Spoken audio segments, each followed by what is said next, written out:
కాబట్టి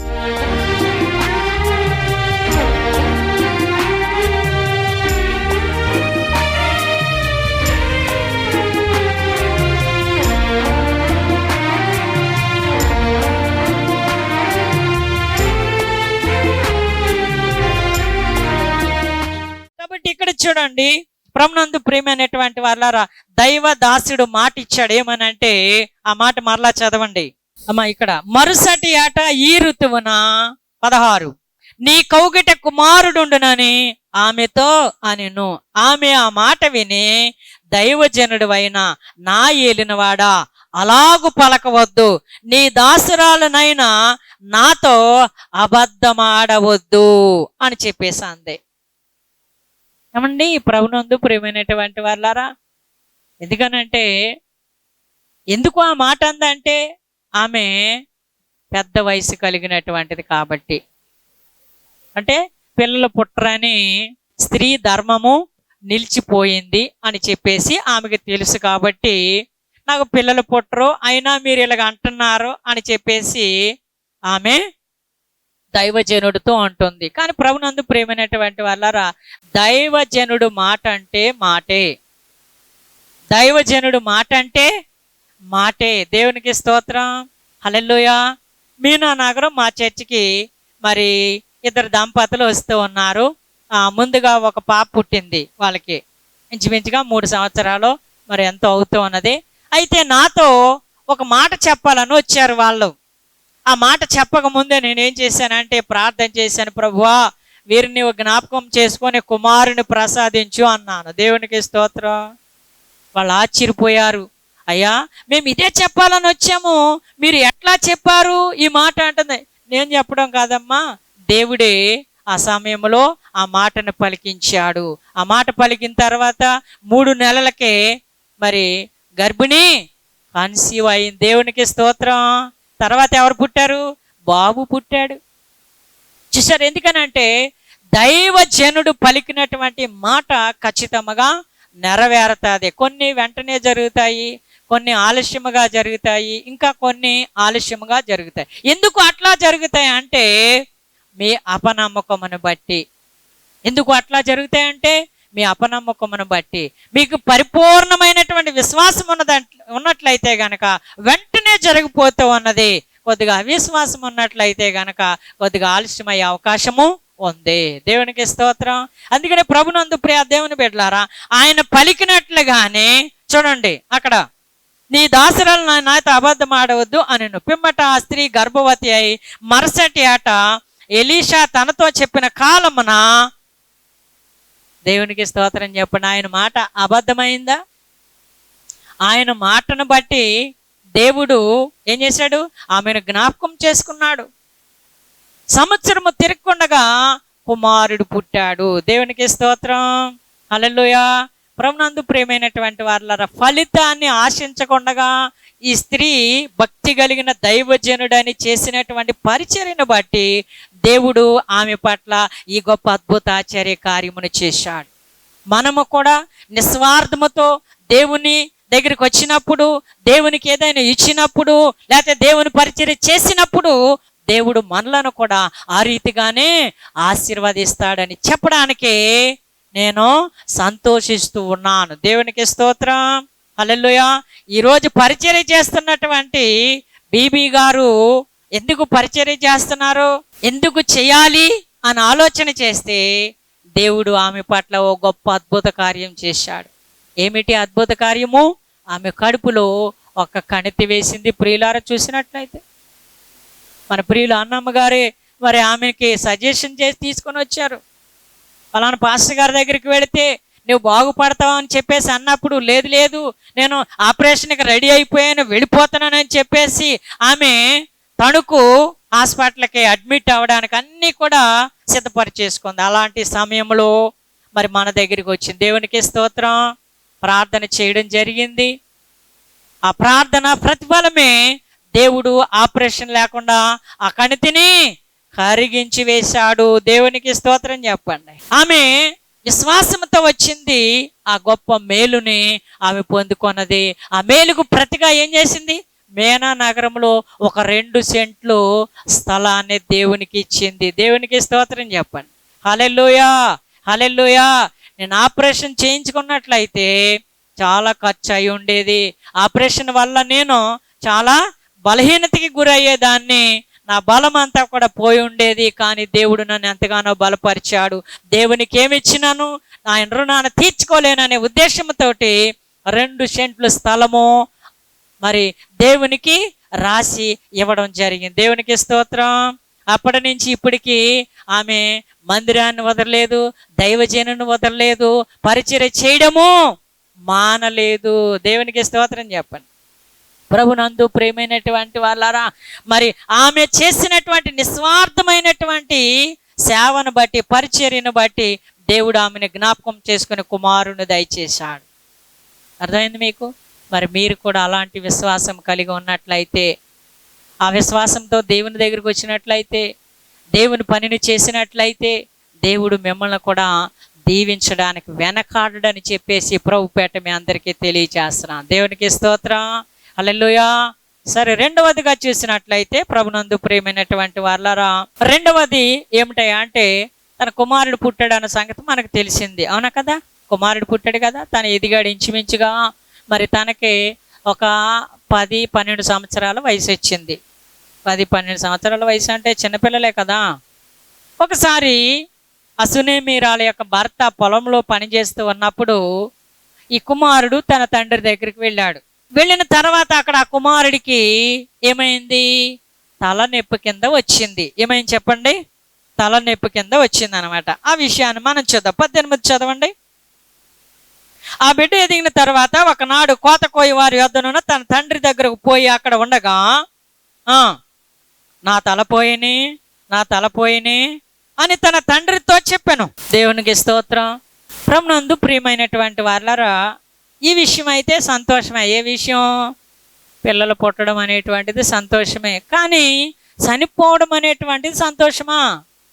చనిపోవడం అనేది సంతోషము కాదు. చూడండి, తన తండ్రి పొలములో ఉన్నప్పుడు కుమారుడు అక్కడికి వెళ్ళి నా అంటే తలనొప్పి వచ్చి ఉంటుంది ఆయనకి. అవునా కదా? తలనొప్పి అనే ఒక బలహీనత ఆ బాబుకు కలిగింది. తండ్రి అన్నాడు, వెంటనే ఈయన్ని తన తల్లి దగ్గరికి తీసిపోండి అని చెప్పేసి అన్నాడు అనమాట. తల్లి దగ్గరికి తీసుకొని వచ్చేసినప్పుడు తల్లి తన ఒళ్ళో వేసుకొని తన్ని చక్కగా జోకొడుతూ ఉన్నప్పుడు, లేకపోతే ఏమైంది ఏంటి అని చెప్పేసి అడుగుతూ ఉన్నప్పుడు తల్లి యొక్క ఒడిలోనే ఆ కుమారుడు చనిపోయాడు. ఆ తల్లికి ఎంత వేదన! దేవునికి స్తోత్రం. ఎంత బాధ చెప్పండి. దేవుడిచ్చిన కొడుకు అయితే చనిపోతాడా? ఆమెలో కలిగిన ఆలోచన. దేవుడిచ్చినటువంటి పిల్లలైతే చనిపోతారా అనేటువంటి ఆమెలో కలిగినటువంటి ఆలోచన వెంటనే ఏం చేసిందంటే, ఈ సునేమీరులు కట్టించినటువంటి గది ఏదైతే ఉందో ఆ గదిలో తీసుకొని వెళ్ళి ఆ బాబును పండుకోబెట్టి, ఈ ఎలీషా అనే దైవజనుడు ఎక్కడైతే ఉంటాడో అక్కడికి వెంటనే తన పనివాడిని తీసుకొని ఏం చేసింది? పరుగున ఆ యొక్క దైవజనుడి దగ్గరికి వెళ్ళింది. దేవునికి స్తోత్రం. ఆ పైనుంచి ఆయన చూస్తున్నాడు. దైవజనుడు చూసి అంటాడు కదా, గెహాజీ, ఇదిగో ఆ సునేమీరాలు మన దగ్గరికి వస్తుంది. ఆమె క్షేమముగా మంచిగా వస్తుందా లేదా, ఏం జరిగిందో ఏంటో, క్షేమముగా ఉన్నావా లేదా అని చెప్పేసి నువ్వు ఎదురెళ్ళి ఆమెను అడుగు అని చెప్పేసి గెహాజీని పంపిస్తాడు ఎలీషా అనే దైవజనుడు. దేవునికి స్తోత్రం. అతడు ఎదురు వెళ్ళి అడిగితే అంటది, ఏమంటది? అంతా బాగానే ఉంది, క్షేమంగానే ఉన్నామంటది. ఎందుకని అంటే ఇతనికి చెప్పడం కాదు. ఎవరికి చెప్పాలి? దైవజనుడికి చెప్పాలి. ఎవరికి చెప్పాలి? దైవజనుడికి చెప్పాలి. దేవునికి స్తోత్రం. మీలో చాలామందికి ఏమైనా బాధలు, ఇరుకులు, ఇబ్బందులు ఉంటే చుట్టుపక్కల వాళ్ళకి చెప్తారు. అది కరెక్ట్ కాదు. ఎందుకని అంటే మీ విషయమై వాళ్ళు ఏం చేస్తారు? మిమ్మల్ని ఏం చేస్తారు చెప్పండి? అనేక మంది దగ్గర వీక్ చేస్తూ ఉంటారు అనమాట. అంటే మిమ్మల్ని ఏం చేస్తారు? తక్కువ చేస్తారు.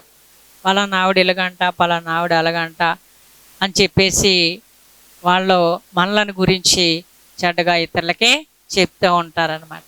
అయితే ఎవరికి చెప్పుకోవాలి మనం? దైవజనుడికి చెప్పుకోవాలి. ఎవరికి పడితే వాళ్ళకి చెప్పడానికే వీల్లేదు. వాళ్ళు ఎంత మంచి బెస్ట్ ఫ్రెండ్స్ అయినా స్నేహితులైనా ఎవరికి చెప్పాలి చెప్పండి?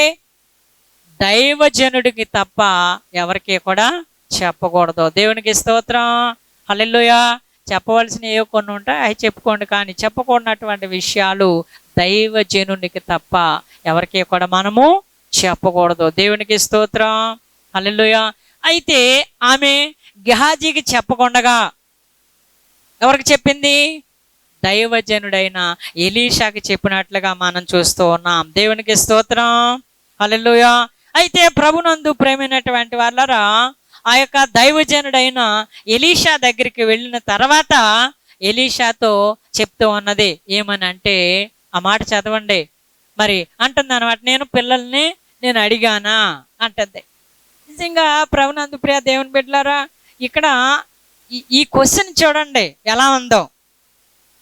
పిల్లల్లో కలిగినందుకు సంతోషించాలి, మంచిదే. కానీ చనిపోయినటువంటి కారణాన్ని బట్టి ఆమె అంటుంది, నేను పిల్లల్ని ఇమ్మని అడిగాను. నేను మీరే కదా ఆ రోజు మరుసటి ఆట ఇదే రూతుని నీకు ఒకటి కుమారుడు ఉంటాడన్నారు. మరి కుమారుడు పుట్టాడు, మరి ఆ కుమారుడు చనిపోయాడు అని చెప్పేసి అనేటప్పటికి వెంటనే దైవజనుడు అంటాడు, అయ్యో దేవుడు ఈ విషయాన్ని నాకు మరుగుపరిచాడే, ఈ విషయాన్ని నాకు మరుగుపరిచాడు, చెప్పలేదు దేవుడు నాకు అని చెప్పేసి వెంటనే తన యొక్క శిష్యుడు అయినటువంటి గెహాజీతో అంటాడు, గెహాజీ ఇదిగో ఈ దండాన్ని పట్టుకుని వెళ్ళి నీవు ఆ కుమారుడి మీద ఎట్టు అని చెప్పేసి అంటాడు. అంటే దైవజనుల యొక్క చేతుల్లో ఏముండే చెప్పండి? దండం ఉండేది అనమాట. చూసినట్లయితే ఒక కర్ర ఉండేది. పూర్వపు దినాల్లో దీర్ఘదర్శులు సూటు బూటు వేసుకునేవారు కాదు, మాకు లాగాను. ఏమంటే సూటు బూటు వేసుకుంటున్నాం, అలా సూటు బూటు కాదు. ఏముండే చెప్పండి? తోలు దట్టి ఒకటే నడుమునకు కట్టుకునేవారు. గొంగలి అనేటువంటిది ఒకటి ఉండేది అనమాట. ఆ గొంగలు వేసుకునేవారు. గడ్డం మీసాలు ఉండేవి.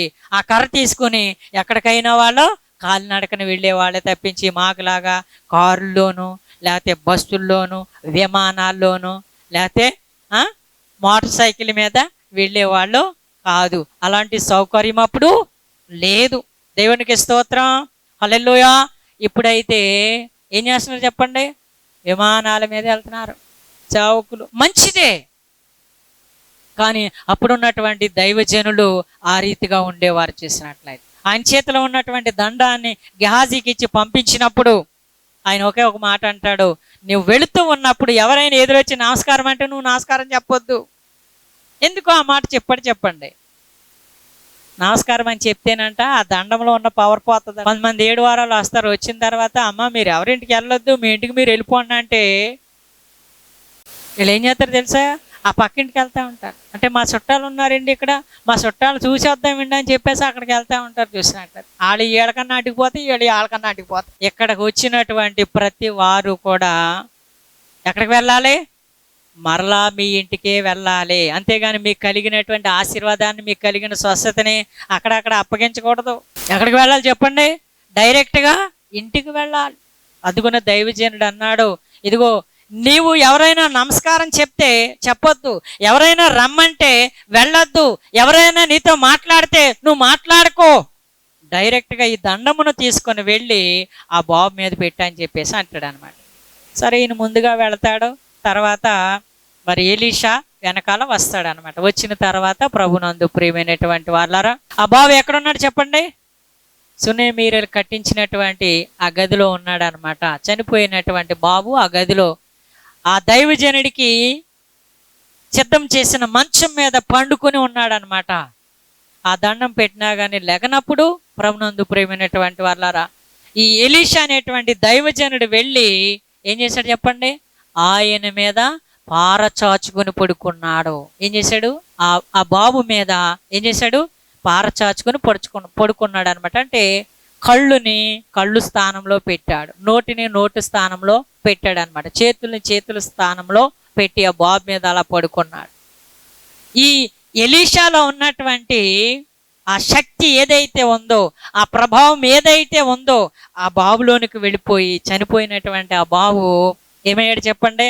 అక్కడ వ్రాయబడుతుంది 35లో చూడండి, తాను దిగి ఇంటిలో యువతల నుండి అవతలకు ఒకసారి తిరిగి నడిచి మరలా మంచం మీద ఎక్కి వాని మీద పొడుగుగా పండుకొనగా బిడ్డ 7 మార్లు తుమ్మి కండ్లు తెరిచెను. దేవునికి స్తోత్రం చెప్పండి. హల్లెలూయా. ఎస్. ఎన్నిసార్లు తుమ్మాడంట? 7 సార్లు తుమ్మాడంట. 7 అనేటువంటి సంపూర్ణ సంఖ్య. 6 తుమ్ములు తుమ్మితే ఒకవేళ బ్రతికేవాడు కాదేమో, అవునే కదా. 6 తుమ్మాడు అనుకోండి, లేకపోతే 5 తుమ్మాడు అనుకోండి, ఒకవేళ తుమ్మి లేకుండా ఉండేవాడేమో. 7 సార్లు తుమ్మి ఏం చేశాడు? కండ్లు తెరిచి లేచి నిలబడ్డాడు. దేవునికి స్తోత్రం.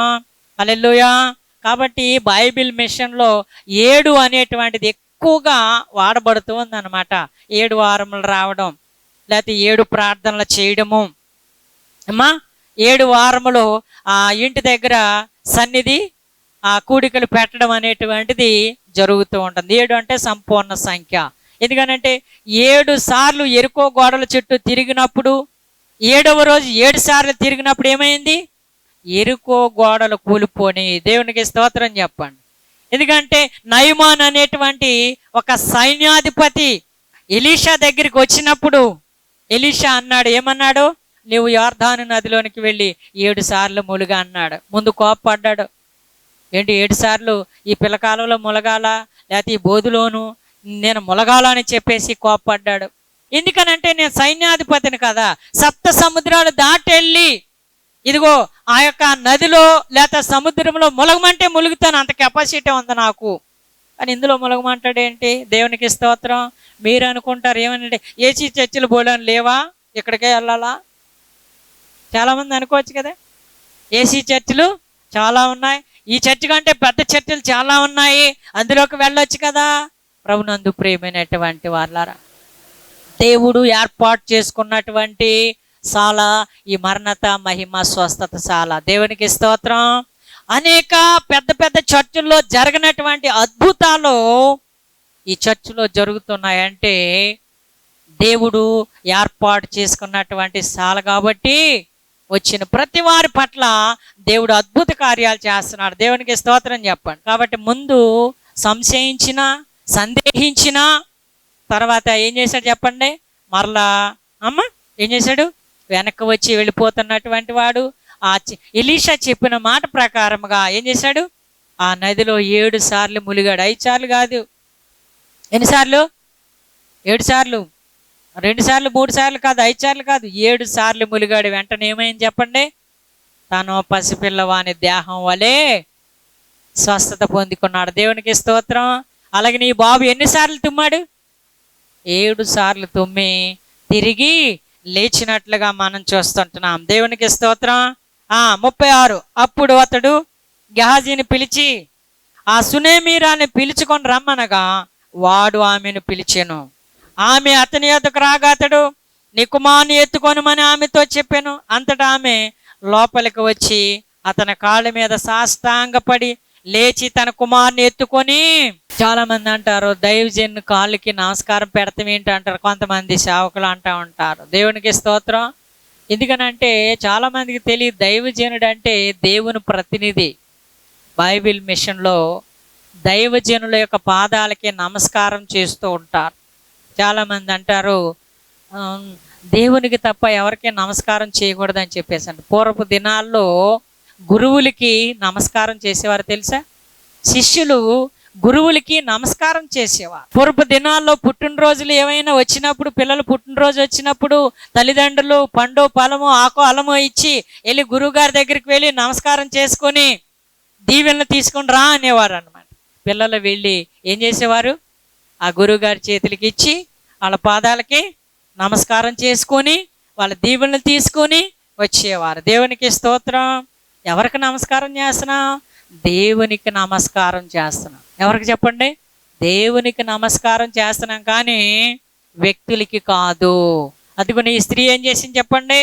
కాళ్ళ మీద సాష్టాంగపడి లేచి తన కుమారుని ఎత్తుకొని వెళ్ళాను అని చెప్పేసి వ్రాయబడుతుంది. ఎందుకనంటే దేవుడు ఇచ్చాడు, మరి ఆ బిడ్డకి బలహీనత కలిగి చనిపోయినప్పుడు మరలా దేవుడే చనిపోయినటువంటి ఆ కుమారుని బ్రతికించాడు. దేవునికి స్తోత్రం.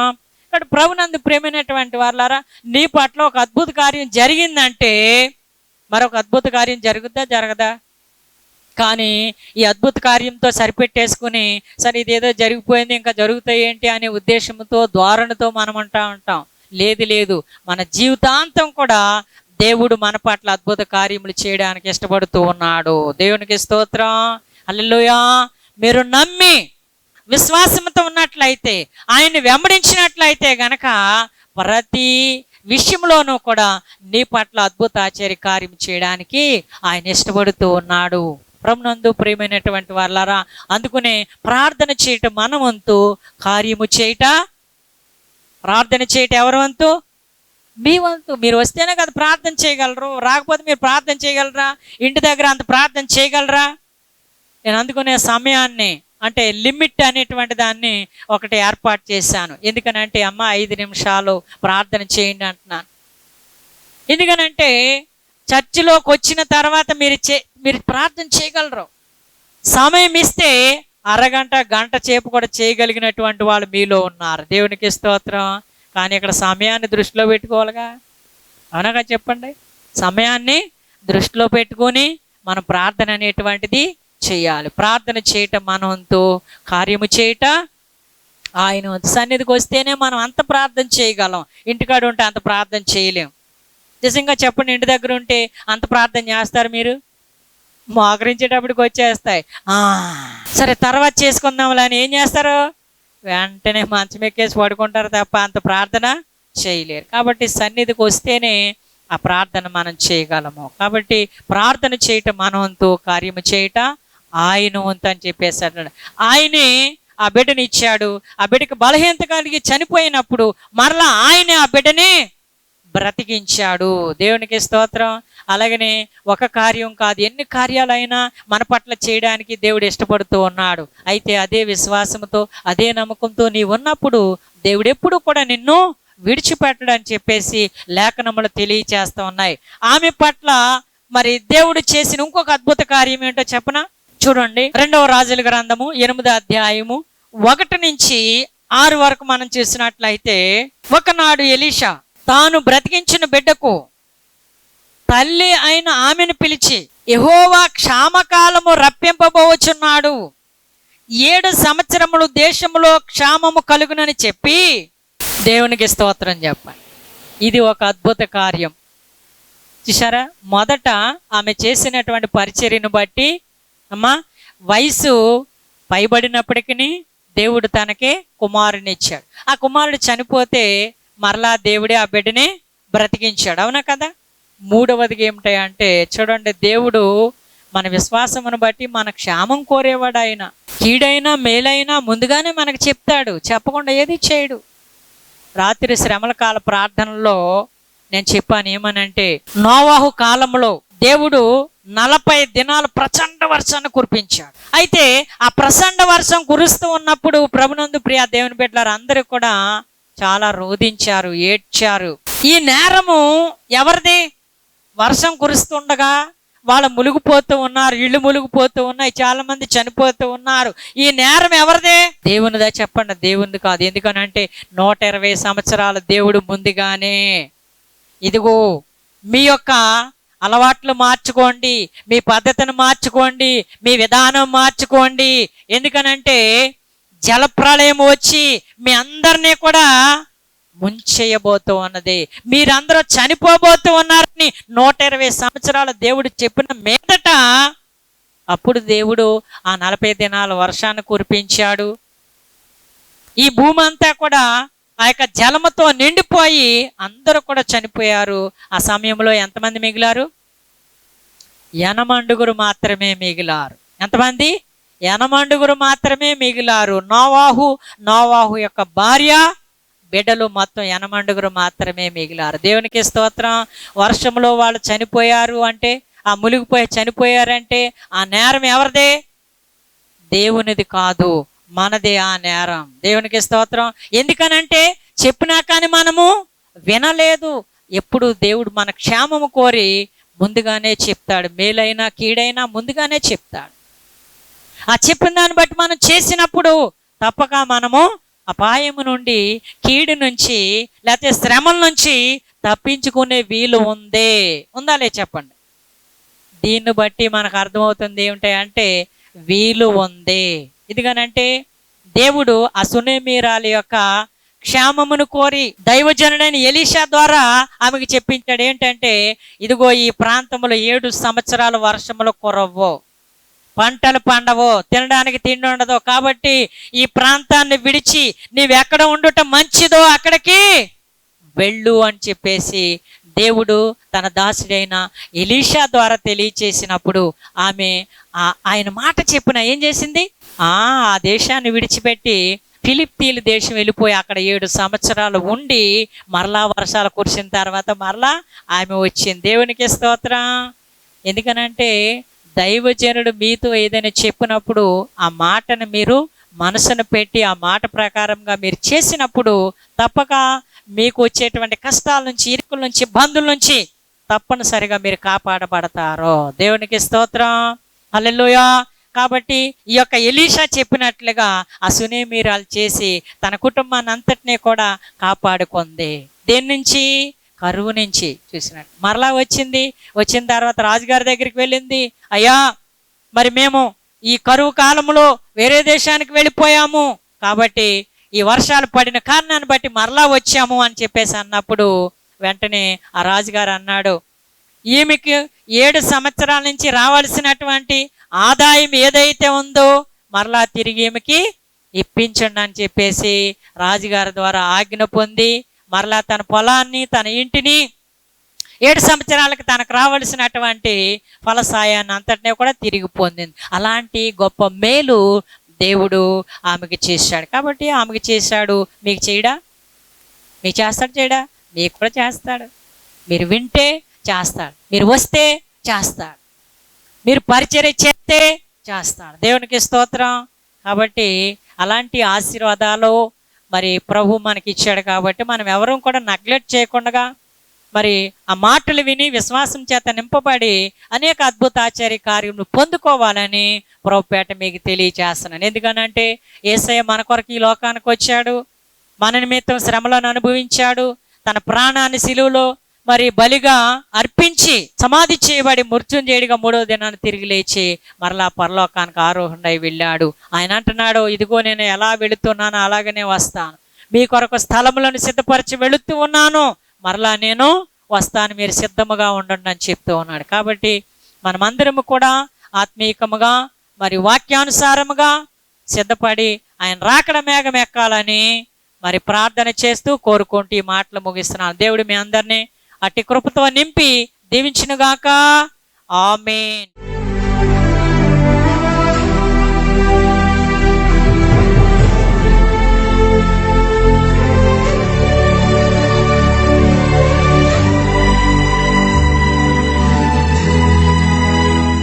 మిక్కిలిగా ప్రేమిస్తున్న మా ప్రియ పరలోకపు తండ్రి, మీకు వందనములు, స్తుతులు, స్తోత్రములు.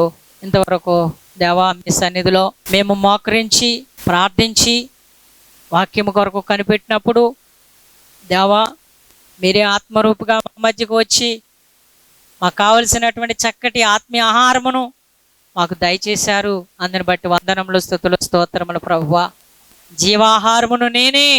నిజమే ప్రభువా, జీవాహారము నీవే. మా పూర్వీకులు మన్నాను తిని చనిపోయారు, కానీ ఈ ఆహారమును తినివాడు ఎన్నటికి చనిపోడు అని మీరు చెప్పారు. నిజమే ప్రభువా. నాయన, ఇదిగో మీ అందు విశ్వాసము చేత మేమందరము కూడా మీ సన్నిధికి వచ్చి వాక్యమిని నాయన ఆత్మీకముగా బలపడడానికి మీరు చూపుతున్న కృపను బట్టి వందనములు, స్తుతులు, స్తోత్రాలు. వచ్చిన బిడ్డలందరినీ కూడా దీవించండి, ఆశీర్వదించండి. రోగ రుగ్మతల నుంచి విడుదలను దయచేయండి. పిశాచ అంధకార శక్తుల నుండి విడుదలను దయచేయండి. ప్రతి ఒక్కరిని పేరు పేరు వరుసను స్వస్థపరిచి దీవించి ఆశీర్వదించి వారములు తిరుగుచుంటుండగా వీరి కార్యములో నూతనపరిచి మహిమ ఘనత ప్రభావములు మీరే పొందమని మహిమ మేఘములు మా కొరకు పెండ్లి కుమారుడిగా రానైనా యేసు శక్తి కలిగిన నామములో ప్రార్థించి మనములు అడిగి వేడుకొంచున్నాం పరమ తండ్రి. ఆమేన్.